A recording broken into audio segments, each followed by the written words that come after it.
Apa tugas Nabi Khidir? Kok bisa dipanjangkan Allah umurnya? Coba lihat, Nabi Khidir itu sebenarnya tugasnya mirip-mirip kayak malaikat Jibril, bawa risalah. Bedanya malaikat Jibril malaikat, Nabi Khidir itu punya fisik. Tahu juga tuh dalamnya pemalaikat apa nggak ngerti juga kita ya.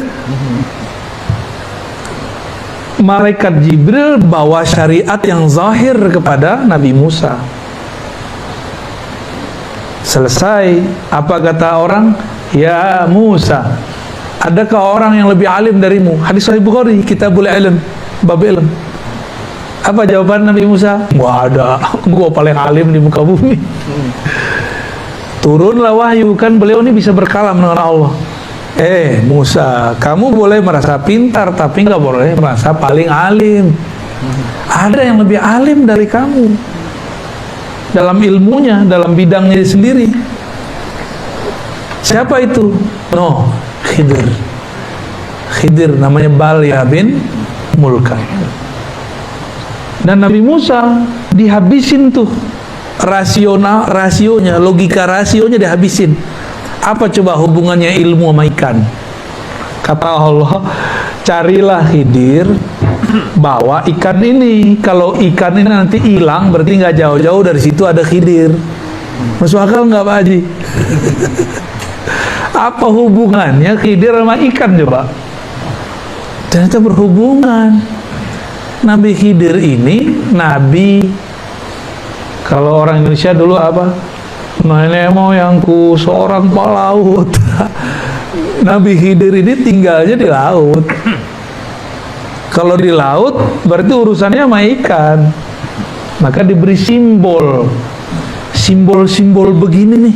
Itu Allah Allah selipkan di Quran. Nanti ada masa kalau umur kita panjang, kalau saya masih rutin ke sini ya, insya Allah nanti kita buka tuh simbol-simbol di Quran itu yang unik-unik. Ada simbol air, ada simbol awan, ada semua, ada simbol tanah. Itu semua simbol-simbol aja tuh. Indah kalau kita ngerti simbol-simbol itu. Quran itu nggak ada ujungnya, nggak ada ujungnya Quran itu. Simbol-simbol ini dibawa oleh Nabiullah Musa, tapi Nabiullah Musa belum ngeh nih maksudnya. Ikan dibawa.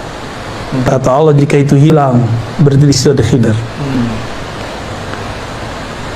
Dia bawa anak buahnya, khadamnya, ya. Namanya siapa? Yusha. Ya. Yusha ini patuhnya bukan main sama Nabi Musa. Tapi kan dulu moyang kita Nabi Adam pernah lupa ngasih umurnya ke Nabi Daud. Itulah lupa pertama manusia. Karena Nabi Adam pernah lupa sekali, maka sampai nanti kiamat lupa menjadi genetik manusia. Jadi nggak usah bilang saya nggak boleh lupa. Emang kita udah takdirnya lupa. Nabi Musa bisa lupa, coba Yusha bisa lupa. Kalau nggak mau lupa jangan jadi manusia. Jadi malaikat aja ya. Terus jalan. Terus Nabi Musa bilang, kita rehat lagi yuk. Rehat. Pas rehat, Nabi Musa nanya, mana ikan? Yusha, aina samak, aina al-hud, mana ikannya? Yusha merasa bersalah. Biasa kan dia khidmah, dia bertugas. Wahai Nabi Allah Musa, saya lupa ikannya di mana. Tempatnya dibawa, ikannya nggak ketahuan.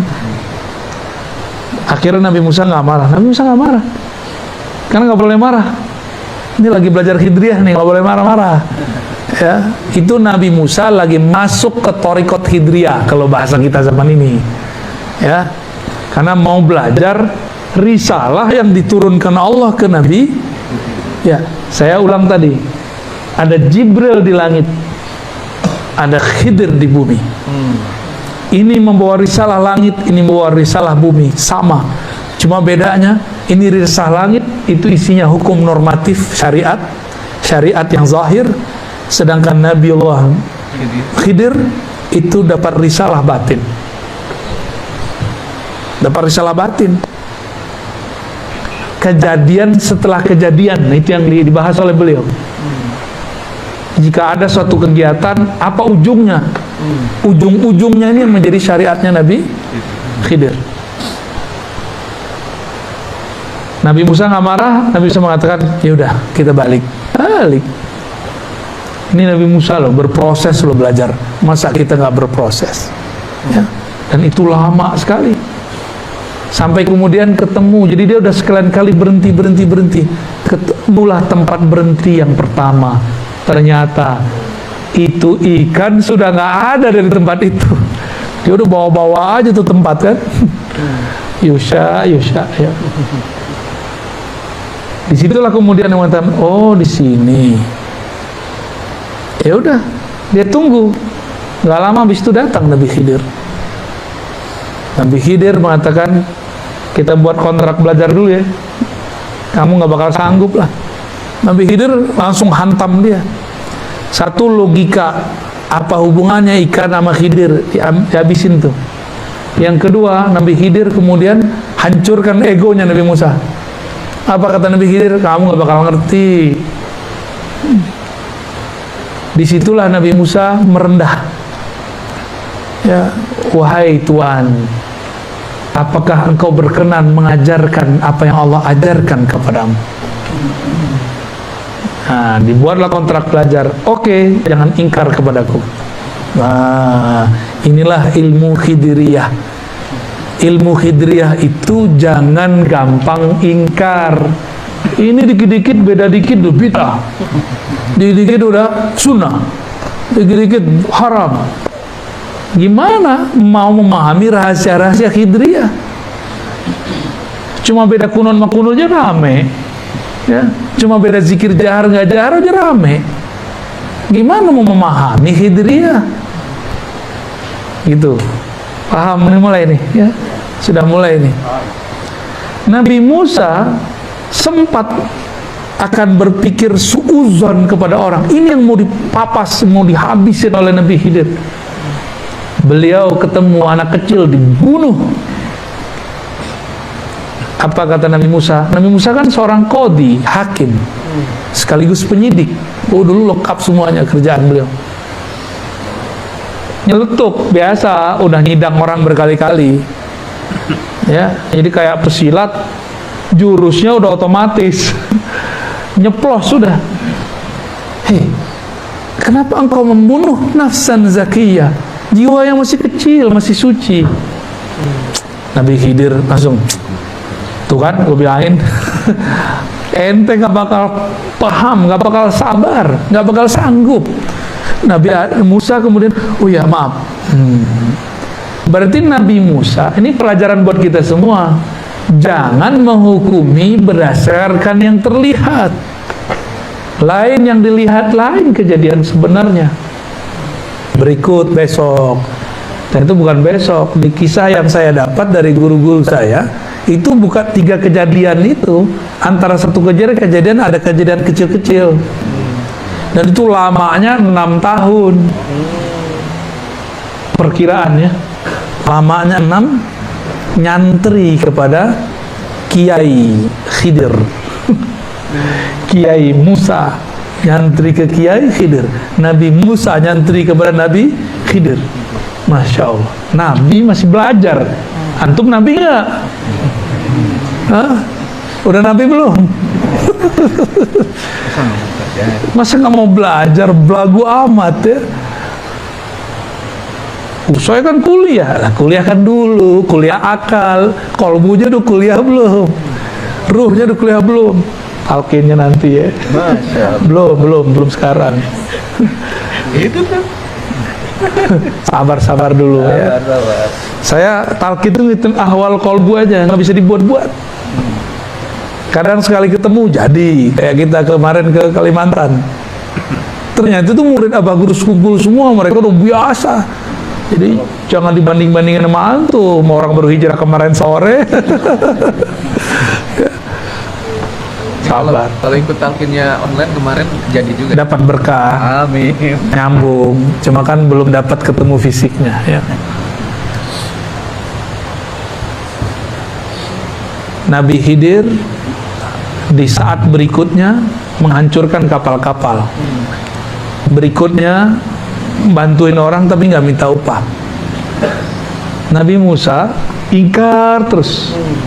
Nah, ini yang mau dihancurin nih. Jadi yang ingkar-ingkar itu sisi gelapnya Nabi Musa, sisi Bani Israilnya dia. Ini yang mau dihancurkan oleh Sayyidina Khidir. Ingkar suuzon, komentar sebelum selesai, komentar sebelum paham. Dia belum paham, udah komentar. Nah, berarti ini masih Musawiyah dia. Musawiyah pra-Khidriyah. Tapi kalau Musawiyah ba'da Khidriyah, wow, cakep, bukan main, sempurna sudah. Selesai sekian tahun itu yang disimpulkan jadi 3 kejadian besar. Apa kata Nabi Khidir? Musa, mungkin ini pertemuan terakhir kita. Hadza firaqu baini wa bainak. Ini pertemuan terakhir kita. Menggigil tuh Nabi Musa. Gurunya udah nggak tahan diingkari mulu sama muridnya. Sebel loh Pak kalau ada murid ngeyel-ngeyel gitu. Bener, sebel. Kalau orang nanya mana dalilnya, kita masih oke. Masa sih? Gue sebel kita dengerin gitu. Ya. Masa sih begitu? Maka kadang-kadang antum nih sama istri, digituin sama istri, pasti emosi. Apa? Masa sih? Gitu ya. Jadi kalau suami istri debat jangan pakai masa sih. Ya. Itu ingkar namanya. Nanyanya, kok gitu sih? Gitu boleh. Emang harus begitu? Nanyanya tanya konfirmasi, jangan tanya ingkari. Jangan istifham inkariyah. Ya, jangan pertanyaannya pertanyaan kayak menyudutkan gitu. Pertanyaan ingkar syak. Paling gak enak loh ngelayanin orang begitu. Paling gak enak ya. Saya paling sebelum orang begitu tuh. Berarti sisi nafsiyah kita masih ada. Dijelaskan oleh Nabi Khidir, itu anak pertama yang kita bunuh. Itu bukan saya, bukan urusan saya, bukan min amri. Dia itu kalau gede akan menjadi asbab orang tuanya kafir. Karena orang tuanya soleh, ada perintah dari Allah, selamatkan nih keluargaku, gitu, diselamatin. Terus dikisos nggak? Kan seharusnya dikisos. Hukum Nabi Musa dikisos. Kalau dengan menyelamatkan ini dikisos nggak? Maka ada hukum kaku normatif, ada hukum yang tidak normatif. Kalau ditilang sama Pak Polisi, jangan galak-galak. Ya, salamin aja, ya Pak Polisi, maaf saya salah. Ntar ditanya, mau kemana Bang? Mau kemana Mau kemana Teh? Mau pengajian. Yaudah, susun. Nah, itu dia tuh. Dia kan ada rahmat di kolam dirinya. Tapi kalau gitu, apa loh? Gua gak salah kok, ngapain berhentiin? Tambah gregetan sama dikerjain sama dia, ya. Ada kan orang begitu? Paling sebel yang begitu. Nabi Khidir karena tugasnya ngerjain Nabi Musa untuk merontokkan syaknya Nabi Musa, merontokkan rasa dia lebih alim, merasa alim. Jadi tugas risalah Nabi Khidir apa? Menghancurkan sisi nafsiyah. Apa arti nafsiyah? Penyakit-penyakit, tabiat-tabiat kedirian, keegoan. Nah, kita ini punya tabiat-tabiat buruk tuh. Hati-hati, ya. Ini harus disembuhkan lewat ilmu Khidriyah. Lalu coba sebelumnya itu kapal dihancurin. Kapal yang dibolongin. Itu kapal milik para suami. Kalau kapalnya berlayar di laut ada perompak, semuanya pasti dibunuh.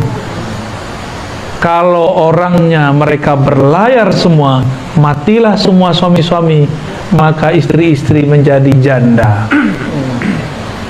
Mending janda bakal ada yang ngawinin lagi. Ini nggak ada yang mau ngawinin aja, nggak ada. Semuanya mati. Maka takdirnya digeser. Jadi ilmu Nabi Khidir tadi tidak ingkar, menghancurkan syak, menghancurkan nafsiyah. Yang keempat, menggeser takdir. Jadi takdir bisa digeser. Takdir bisa seharusnya Indonesia ini udah hancur Pak dari kemarin. 2019 udah kayak Taliban gitu udah kayak Afghanistan, hancur udah. Perang saudara gitu, udah kayak Suriah seharusnya 2019 kemarin. Ini kalau ngitung takdir Pak, ngitung takdir. Lah kok yang bertarung satu jadi presiden, satu jadi menteri, itu kan aneh, itu takdir apa itu? Itu kalau nggak paham Hidriyah nggak ngerti. Kalau nggak ada wali-wali Hidriyah di sini, wali-wali yang punya ilmu Hidriyah di bumi ini, di negeri kita Nusantara ini, Indonesia sudah jadi Irak, sudah jadi Suriah, sudah jadi Libya, lewat sudah. Maka kita bersyukur walaupun hidung pesek-pesek begini, ada wali Pak di antara kita. Ya, ada wali di negeri ini. Mereka lah paku-paku bumi. Mereka lah pagar-pagar negeri. Ya. Jadi jangan lagi ngeluh jadi orang Indonesia, jangan lagi pakai puisi Khairul Anwar, aku malu jadi orang Indonesia. Itu kan kritik sebenarnya maksud beliau itu Khairul Anwar. Tapi orang salah paham, dikira kalau Anwar itu nggak nasionalis. Ya lagi-lagi gagal Hidriyah. Kita nyebutnya Hidriyah Pak ya. Khidir. Biar gampang. Jadi apa ilmunya tadi? Satu, tidak ingkar. Nggak langsung ingkar sebelum selesai kejadiannya, terus hancurkan syak. Jangan gampang syak, ragu. Ketiga, menggeser takdir, tuh kan horor kan. Pertanyaan borongan sini, jadi panjang jawaban. Jadi tugas beliau itu, dan tugas itu belum selesai sampai sekarang, makanya beliau masih ada. Tapi beliau di zaman Nabi Muhammad ngomong, anta minal abdal, kamu itu abdal, aku gausnya, aku kutubnya. Jadi di zaman wali-wali itu ada stratanya, ada wali gaus, presiden para wali, ada kutub, itu gubernur-gubernurnya lah, raja-raja lah di bawah presidennya ini. Lalu ada abdal. Di zaman Rasulullah disederhanakan semua, cuma ada kutub, ghaus, lalu abdal. Abdalnya Nabi Khidir, ya, dan para sahabat-sahabat yang lain. Gitu. Jadi Nabi Khidir itu pernah jadi sahabat Rasulullah. Maka ahlul hadis yang mengerti ilmu ma'rifat memasukkan Nabi Khidir ke daftar sahabat. Nabi Muhammad punya korin, korinnya masuk Islam. Korin itu kan jin. Jin itu nggak mati kalau dia nggak dibunuh. Korinnya beliau masuk Islam, sampai sekarang masih hidup. Itu kalau ada jin-jin mau masuk Islam, belajar sama korinnya Rasulullah. Ya, tahu tuh di mana korinnya. Itu kalau ada jin masuk Islam, ketemu murid Rasulullah langsung, itu korinnya Rasulullah. Jadi sanadnya ke Rasul satu orang doang. Korin Rasul itu sanad torikot terpendek, torikot korinnya. Kita kasih aja istilah-istilahnya biar gampang ya. Allah, oh ini udah mulai pegel nih Tat. Udah mulai pegel. Ya lanjut, apa lagi?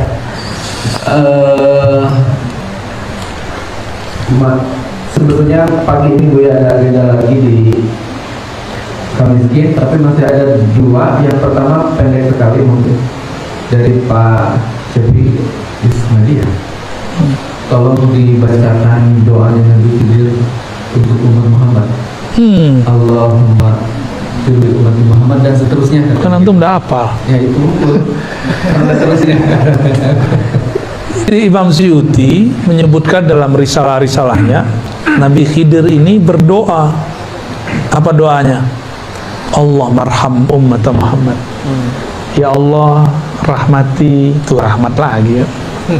Sayangi umat Nabi Muhammad. Tuh penyayangnya Nabi Khidir sama kita kan. Ya Allah sayangi umat Nabi Muhammad. Kita umat Nabi Muhammad gak? Dapat doa Nabi Khidir. Supaya nyambung, amalkan yang tadi, jangan gampang ingkar, terus jangan syak, hancurlah ego kita, ya. Lalu tunggu aja takdir nanti bergeser, ya. Dan nikmatin, ini takdir di Indonesia sudah banyak yang bergeser, Pak. Tsunami, wah udah banyak tsunami yang terjadi kan sekali. Kata Amerika bakal ada tsunami lagi kan, nggak kejadian. Itu takdir yang bergeser.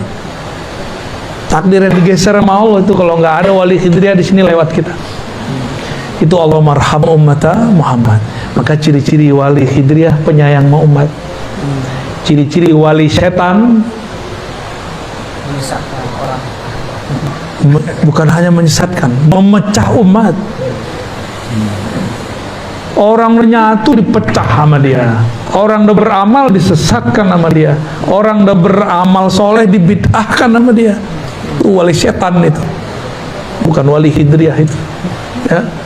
Dan tambah banyak, ini nggak akan tambah sedikit, ya. Semoga Al-Ma'sum nanti rajin buat kajian-kajian Ahlus Sunnah yang sudah dapat nur Khidriyahnya, ya. Jangan sibuk hal-hal yang ya kecil-kecil lagi. Ini persoalan kita, umat kita sudah banyak ini, ya. Kita kembalikan. Kenapa ada surat Al-Kahf? Ceritanya cerita Khidir sama Nabi Musa. Itu kita praktekin sekarang, ya. Allahumma arham ummata Muhammad. Apalagi Allahumma aslih ummata Muhammad. Ya Allah, islahlah umat Muhammad. Disatukan nggak mungkin, diislah mungkin. Jadi jangan bermimpi mau nyatuin umat. Saya ini dulu belagu amat mau nyatuin umat, mau nyatuin ustaz. Waktu saya masih remaja, ada salah satu mentor kami ingin menyatukan ustadz. Dua ustadz nih, satu LC Tamatan mana, satu LC Tamatan mana. Kalau saya masih LC Ciputat. Ya.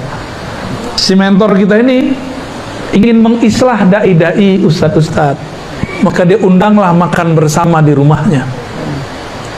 Apa kata LC yang satu? Kalau ada dia, gue nggak hadir.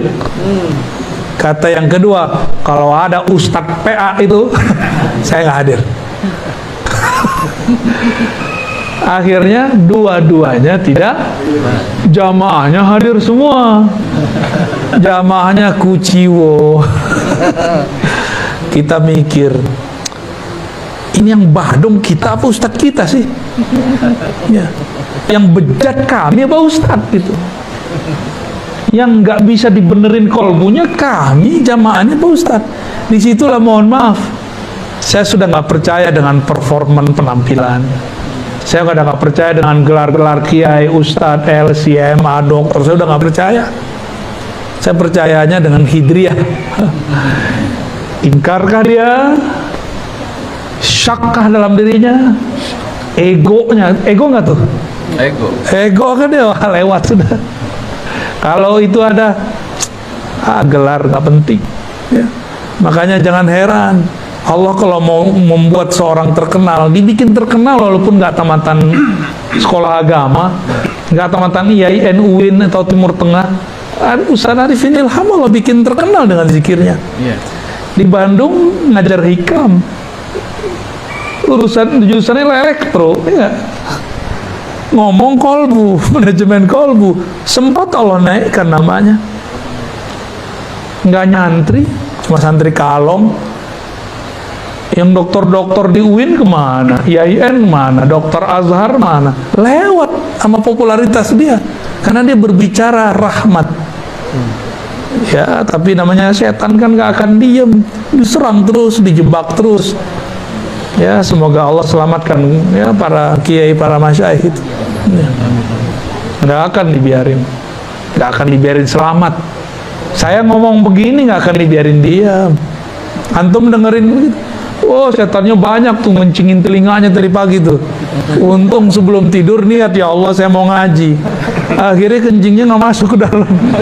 Kan begitu kata Nabi. Orang yang nggak bangun subuh itu setan ya bulu ala udhunai. Kencing, bahasa kasar banget ya. Emang begitu sih ya. Buang air kecil kencing di telinga. Sehingga kita nggak, jadi setan itu sampai sekarang masih berbuat seperti itu. Ada kencing, ada makan, ada kawin dia. Stres juga dia, ngerokok juga dia tuh. Stres gua. Udah disesatin balik lagi. Udah disesatin balik lagi. Itu. Gitu. Satu lagi. Allah mansur umat Muhammad. Di riwayat lain Allah majbur. Artinya sama. Ya Allah bantulah umat Muhammad. Jadi kalau kita sudah membuang nih karakter-karakter buruk itu, kita akan dapat 3 ini.